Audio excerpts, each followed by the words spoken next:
The crash landing. The night sky erupted in a brilliant flash of light, followed by a low rumble that shook the forest floor. Arthur Campbell, a man well into his 70s, jolted awake in his small, rustic cabin. He fumbled for his glasses on the nightstand, squinting at the green glow of his alarm clock. 2:37 a.m. Another loud boom echoed through the trees, and Arthur's arthritic knees protested as he rose from bed. Curiosity overrode caution as he shuffled to the window, drawing back the faded curtains. In the distance, beyond the tree line, an eerie blue glow pulsed rhythmically. "What incarnation?" Arthur muttered, reaching for his worn flannel robe. He'd moved to this remote cabin in the Pacific Northwest to escape the noise and bustle of city life after his wife's passing. In 5 years, he'd never seen anything like this. Slipping on his boots and grabbing a flashlight, Arthur stepped out onto his porch. The cool night air carried the scent of pine and something else, an acrid, metallic odor that made his nose wrinkle. The blue glow intensified, then abruptly winked out. Arthur's common sense told him to stay put, to call the authorities. But living alone had made him stubborn, and a lifetime of reading science fiction novels had left him with an insatiable curiosity. With a deep breath, he started down the overgrown path leading into the woods. The forest was alive with unusual sounds, crackling, popping, and a high-pitched whine that set Arthur's teeth on edge. As he pushed through a dense thicket, he stumbled into a clearing and gasped. Before him lay a scene straight out of a movie. A sleek, silver craft about the size of a small car had plowed a deep furrow into the earth. Chunks of twisted metal and strange, crystalline fragments littered the ground. Tendrils of smoke rose from the vessel's hull, which glowed faintly in the moonlight. "Good Lord," Arthur whispered, his flashlight beam dancing across the wreckage. He'd always believed there was life beyond Earth, but to see proof of it in his own backyard was overwhelming. A movement caught his eye, a small, shadowy figure emerging from the craft. Arthur's heart raced as he raised his flashlight, illuminating a sight that would change his life forever. The being was clearly not human. Standing no taller than a child, it had skin that shimmered like oil on water, shifting through hues of blue and green. Large, almond-shaped eyes blinked rapidly in the harsh light, and a small, lipless mouth opened in what might have been a cry of pain or fear. Arthur lowered his flashlight, not wanting to frighten the creature further. "It's okay," he said softly, knowing his words wouldn't be understood, but hoping his tone would convey peace. "I won't hurt you." The alien child, for it was clearly young, took a hesitant step forward, then collapsed to the ground. Arthur rushed forward, his own aches forgotten as he knelt beside the small form. Up close, he could see that the alien was injured, a viscous purple fluid seeping from a gash on its arm. Without thinking, Arthur shrugged off his robe and gently wrapped it around the trembling creature. The alien's skin was cool to the touch, and Arthur could feel a rapid heartbeat, or whatever passed for a heart in its anatomy. "Let's get you somewhere safe," Arthur murmured, carefully lifting the alien child. It weighed almost nothing, and he cradled it close to his chest as he began the trek back to his cabin. As they moved through the forest, Arthur's mind raced. What should he do? Call the authorities? Try to contact NASA? He glanced down at the alien nestled in his arms, its large eyes now closed in what he hoped was sleep rather than unconsciousness. No, he decided. For now, at least, he would keep this extraordinary encounter to himself. Back at the cabin, Arthur gently laid the alien child on his couch. In the warm light of his living room, he could better assess its condition. The cut on its arm seemed to be the only visible injury, but Arthur worried about internal damage or the effects of Earth's atmosphere on the small being. Using his limited first aid knowledge, Arthur cleaned and bandaged the alien's wound. The purple blood had already begun to congeal, which he hoped was a good sign. Throughout his ministrations, the alien remained still, its chest rising and falling in a steady rhythm. As the adrenaline of the night's events began to wear off, exhaustion settled over Arthur like a heavy blanket. He sank into his armchair, his gaze fixed on his unexpected guest. Questions swirled in his mind. Where had it come from? Why was it here? Were there others? Arthur's eyes grew heavy, and despite his best efforts to stay awake, he drifted off to sleep. His dreams were filled with swirling galaxies and strange, shimmering beings reaching out to him across the vastness of space. When Arthur awoke with a start, sunlight was streaming through the windows. For a moment, he wondered if the events of the night had been an elaborate dream. Then he saw the small figure still curled up on his couch, and reality came rushing back. The alien child was awake, its large eyes regarding Arthur with a mixture of curiosity and apprehension. Arthur smiled, moving slowly as he sat up straighter in his chair. "Good morning," he said softly. "How are you feeling?" The alien tilted its head, blinking rapidly. Then, to Arthur's amazement, it opened its mouth and produced a series of melodic clicks and whistles. Arthur chuckled. "Well, I suppose that's a start. My name is Arthur." He pointed to himself. "Arthur." The alien was silent for a moment, then made a sound that was somewhere between a chirp and a hum. Arthur decided to interpret it as the creature's name for itself. "Nice to meet you," Arthur said, his smile widening. "I have a feeling we've got quite an adventure ahead of us." As if in agreement, the alien child's skin rippled with a soft, blue glow. And in that moment, as an elderly man and a young alien regarded each other with mutual fascination, the first tentative bridge between two worlds began to form. Learning to communicate. The morning sun filtered through the cabin windows, casting a warm glow on the unlikely pair inside. Arthur sat at his small kitchen table, a steaming mug of coffee in his hands, watching the alien child with fascination. The creature had spent the last hour exploring the cabin, its shimmering skin changing colors as it encountered new objects. Arthur had always prided himself on being a man of science, even if his knowledge came more from science fiction novels than formal education. He knew that communication would be key to understanding his new guest. But how does one begin to converse with a being from another world? The alien approached the table, its large eyes fixed on Arthur's coffee mug. It made a series of clicks and whistles, which Arthur had started to recognize as its form of speech. "You're thirsty, aren't you?" Arthur said, standing up slowly.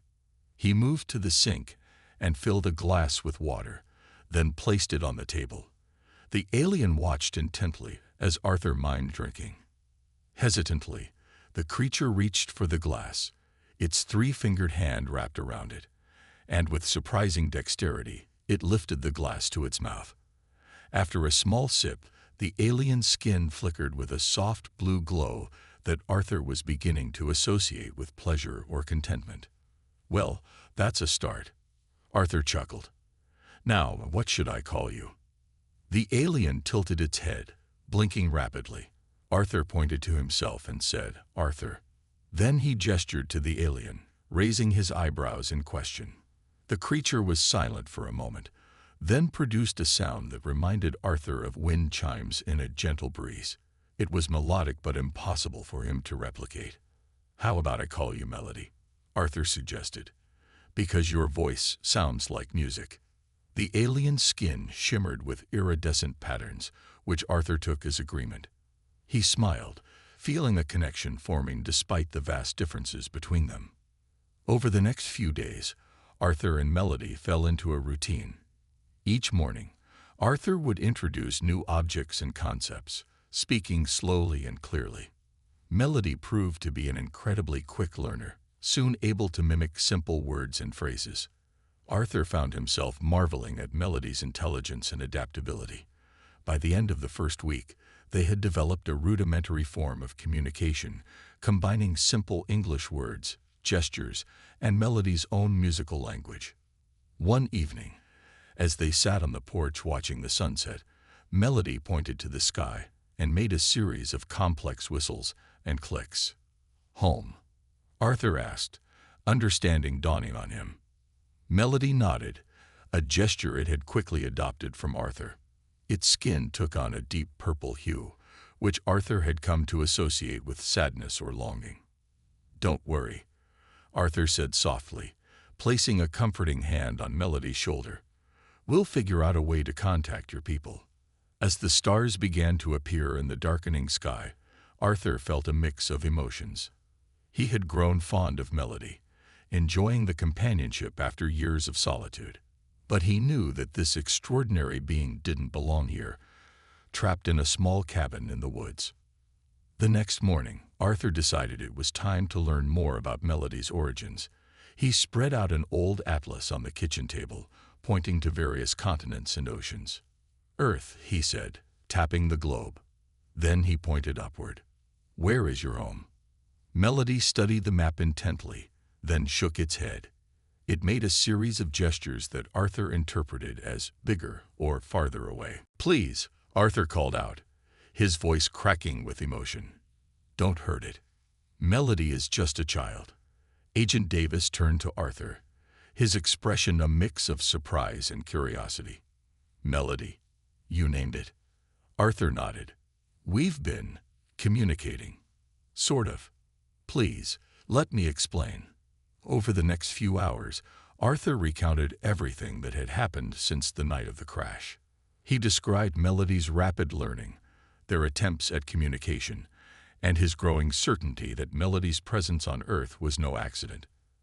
As he spoke, Arthur noticed a change in the atmosphere. The initial frenzy of activity calmed, and he saw several of the scientists conferring excitedly, gesturing towards Melody with undisguised fascination. Melody, for its part, seemed to have overcome its initial fear. It was now attempting to communicate with the scientists, making its musical sounds and gesturing in the way it had with Arthur. "Mr. Campbell," Agent Davis said, pulling Arthur aside, "I hope you understand the gravity of this situation. What we have here is potentially the most significant event in human history." Arthur nodded solemnly. "I do understand. But I hope you understand that Melody is not just some scientific specimen. It's a sentient being, a child far from home. We have a responsibility to protect it."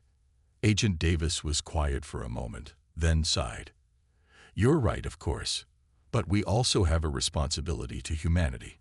We need to understand why this alien is here, what it knows, and whether there are others coming." As the day wore on, more people arrived at the cabin. Arthur overheard fragments of conversations about quarantine procedures, communication protocols, and something called Project Starburst. Through it all, Arthur stayed close to Melody, doing his best to reassure the alien child. He was relieved to see that while the scientists were eager to study Melody, they were also treating it with care and respect. As night fell, Agent Davis approached Arthur again. "Mr. Campbell, we're going to need to move Melody to a more secure facility. We'd like you to come with us. Your bond with the alien could be crucial in maintaining its trust and continuing communication." Arthur looked around his small cabin, at the life he built for himself in solitude. Then he looked at Melody, who was watching him with those large, trusting eyes. "All right," Arthur said, straightening his back. "But I have conditions.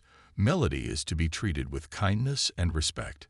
No invasive tests without consent, and I stay with it at all times." To Arthur's surprise, Agent Davis smiled. "Agreed. Believe it or not, Mr. Campbell, we're not the bad guys here. We want to learn, to understand. And if Melody is indeed an emissary as you suspect, we want to be good hosts." As Arthur packed a small bag with his essentials, he felt a mix of excitement and trepidation. He was about to leave the quiet life he'd known for years, stepping into a world of international secrets and alien encounters. But as he looked at Melody, who was watching the stars through the cabin window with an expression of longing, Arthur knew he was making the right choice. Whatever challenges lay ahead, he would face them. For Melody, for humanity, and for the promise of a future where the boundaries between worlds might finally be bridged. The decision. The warm afternoon sun filtered through the cabin's windows, casting long shadows across the worn wooden floor. Arthur sat in his favorite armchair, his weathered hands wrapped around a steaming mug of coffee. Across from him, Zix perched on the edge of the sofa, their skin shimmering with a mix of anxious blues and greens. "They're getting closer, Arthur," Zix said, their melodious voice tinged with worry. "I can feel it. My people's search patterns are becoming more focused. They'll find this area soon." Arthur nodded slowly, his brow furrowed in thought. The past few weeks had been a whirlwind of discovery and friendship, but they had always known this moment would come. "And the government agents?" he asked, though he already knew the answer. Zix's antennae drooped slightly. "Still watching. I saw another surveillance drone yesterday when I was helping you in the garden. They suspect something, even if they don't know exactly what." The old man sighed, setting his mug down on the side table. "Well, my young friend, it seems we've reached a crossroads. We need to decide what to do next, and quickly." A tense silence fell between them as they both contemplated their options. Arthur's mind raced, weighing the risks and possibilities. He had grown incredibly fond of Zix during their time together, marveling at the young alien's curiosity and kindness.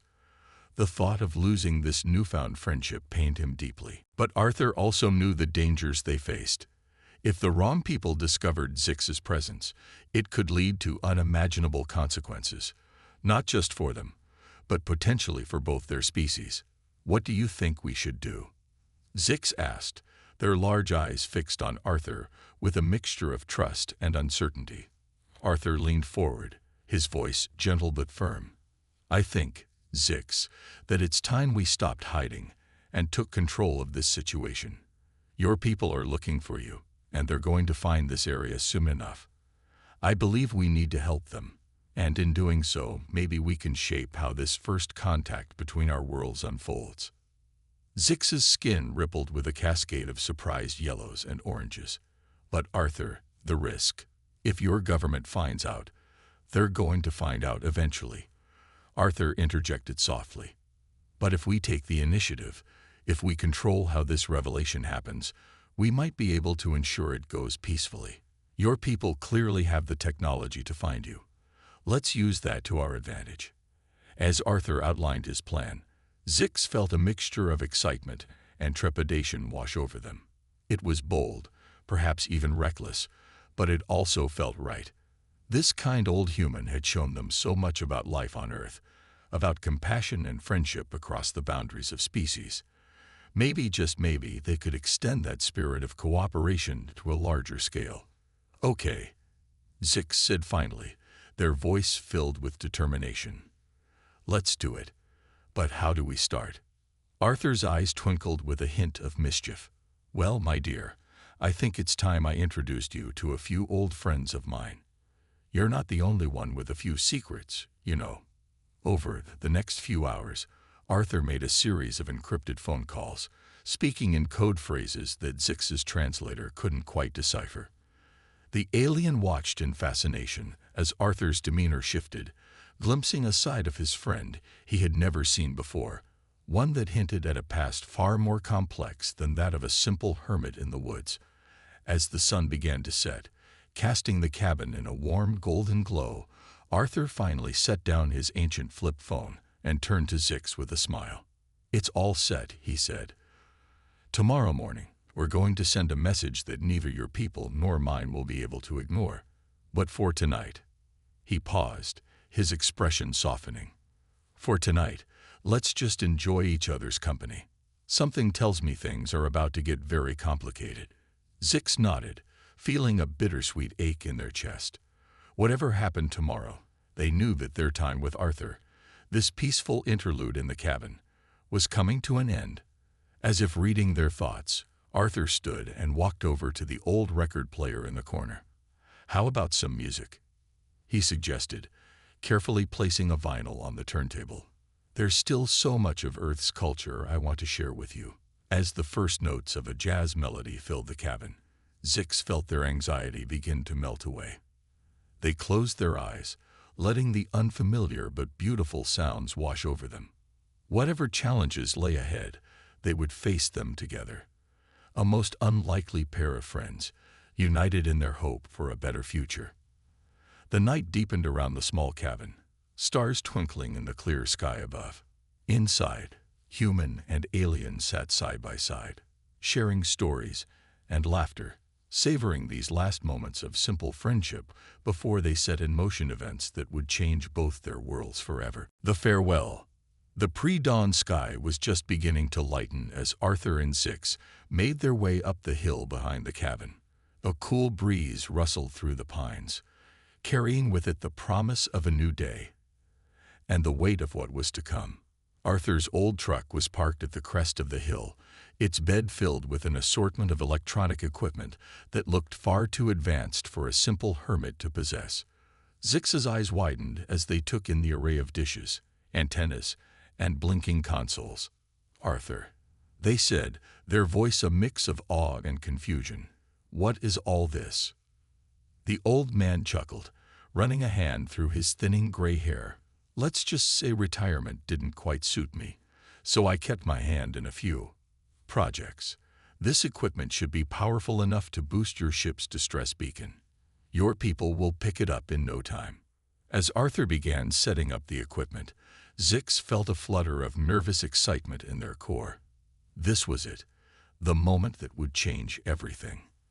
They thought back to that night weeks ago, when they had crashed in the forest, scared and alone. How different things were now, thanks to the kindness of this remarkable human. "There," Arthur said, flipping a final switch. A low hum filled the air as the machines came to life. "Now we wait." They didn't have to wait long. Within minutes, a bright light appeared in the sky, growing larger by the second. Zix's skin rippled with joy and relief.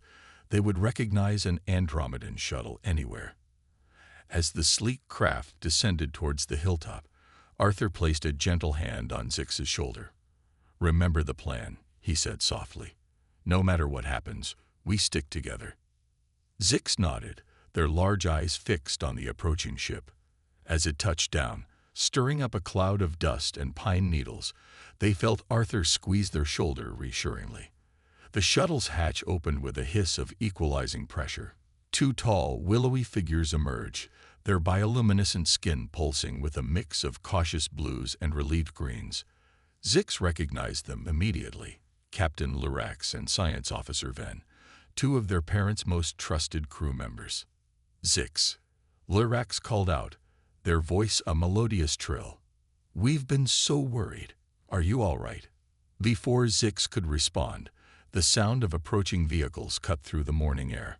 Arthur tensed beside them, but his voice remained calm as he said, "Right on time." 3 black SUVs crested the hill, coming to a stop a short distance from the alien shuttle. Men and women in dark suits poured out, some training weapons on the group while others hung back, speaking urgently into communication devices. For a moment, everything balanced on a knife's edge. The Andromedans shifted defensively, their skin flickering with alarm. The human agents looked ready to open fire at the slightest provocation. It was Arthur who broke the tension. He stepped forward, his hands raised in a peaceful gesture. "Ladies and gentlemen," he called out, his voice carrying a note of authority that Zix had never heard before. "I believe we all have a lot to discuss. But first, let me introduce you to my friend Zix and their people, our new neighbors in this vast universe." What followed was a whirlwind of introductions, explanations, and negotiations. Arthur revealed himself to be a former high-ranking intelligence officer, using his old contacts and clearances to ensure this first contact happened on terms of peace and mutual understanding. Zix watched in amazement as their friend deftly navigated the complex dynamics between the two species, always keeping the focus on the potential for cooperation and shared knowledge. As the sun climbed higher in the sky, casting a warm glow over the impromptu gathering, Zix felt a profound sense of hope. This wasn't how they had imagined their first solo mission would end, but somehow it felt right. Eventually, as the initial shock wore off and preliminary agreements were made, it was time for Zix to leave. Their heart felt heavy as they turned to Arthur, words failing them in the face of all they wanted to express. The old man simply smiled, his eyes twinkling with a mixture of pride and sadness.